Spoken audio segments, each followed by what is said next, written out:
Barreaux, violence, évasion, la prison est un lieu de fantasmes.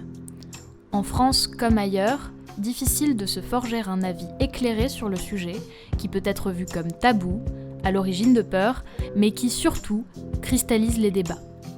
Derrière les portes verrouillées du monde carcéral se cache un système en peine et des réalités complexes. À travers cette série de podcasts, nous vous proposons de les découvrir. Immersion entre quatre murs. Épisode 3. Diagnostic de la psychiatrie.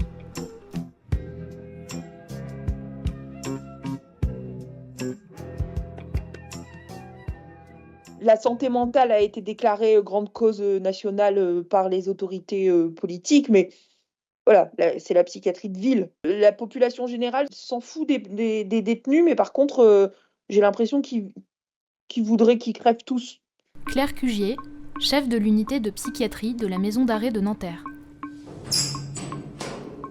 Dans ma prison, il y a 1200 détenus, je dois en suivre environ 450. J'ai juste un psychiatre avec moi, donc vous imaginez bien que c'est la galère. Obligatoirement, je suis toutes les personnes qui ont un psychiatre à l'extérieur. Je fais de l'urgence aussi. Je devrais suivre les personnes qui ont un traitement une fois par mois.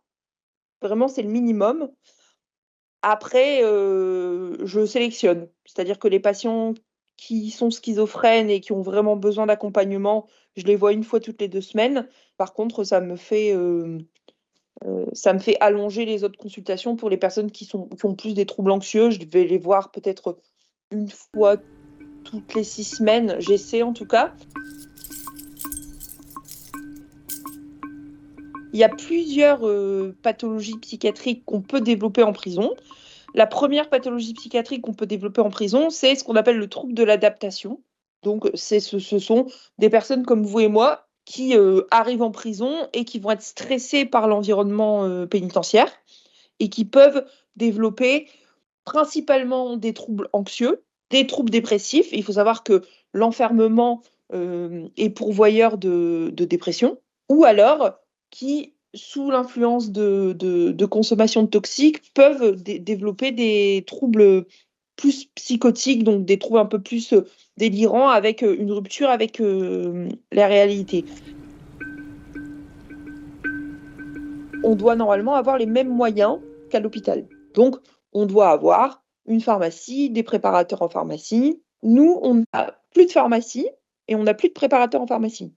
Donc, quand vous me parlez de débrouille, moi, en tant que médecin, je prépare les traitements de mes patients, alors que ce n'est pas mon rôle. Et c'est quelque chose qui peut amener à des dérives, dans le sens où, normalement, moi, en tant que médecin, je ne dois pas préparer les traitements. Je le fais parce que je n'ai pas le choix. Mais imaginons que je fasse une erreur. Ma responsabilité médicale est mise en cause parce que ça ne fait pas partie de mes fonctions. Les idées suicidaires sont quelque chose avec laquelle on travaille au quotidien. C'est quelque chose de plutôt normal. Moi, je suis plutôt rassurée que mes patients qui arrivent en prison aient des idées suicidaires. C'est la prise de conscience du fait qu'on est enfermé, qu'on n'a pas de liberté, que voilà, un peu qu'on va moisir en prison.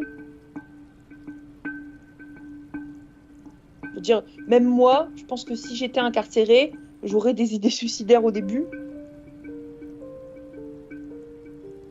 Maintenant qu'il y a des psychiatres en prison, les juges ne prennent plus la peine d'hospitaliser les gens avant de les mettre en prison, parce qu'ils se disent qu'il y a les psychiatres. Et au vu de la baisse des moyens humains dans la psychiatrie publique, parce que c'est la galère en psychiatrie publique, et ben les juges se disent: ah bah tiens, lui, il a l'air bizarre, il a l'air délirant, il a l'air complètement décompensé, mais on va le mettre en prison parce qu'il y a les psychiatres. Donc on se retrouve à soigner des gens qui n'ont jamais été soignés, qui ont des graves troubles psychiatriques, sans moyens. Enfin, moi, je me retrouve avec des patients qui ont des troubles majeurs et qui comprennent rien, d'ailleurs, et qui ont commis des faits généralement banaux, hein. Un mec qui a volé une trottinette au RER et qui se retrouve avec 1 an de prison et qui est complètement délirant et qui n'a jamais eu de soins.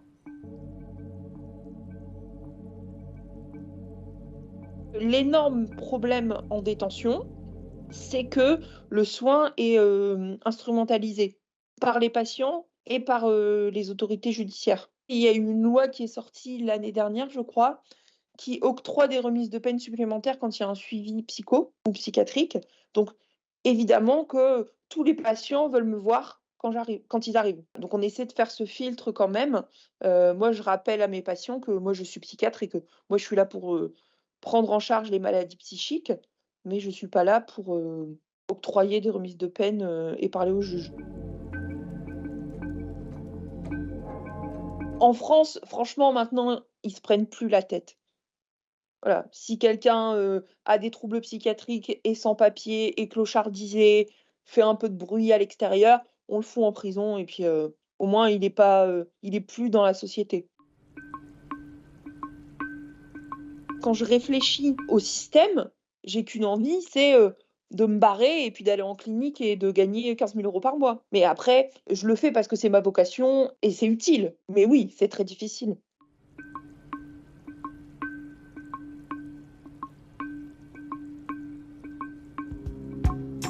Entre quatre murs, un podcast proposé par Eulalie Mérel, Faustine Bassac et Audrey Dequina.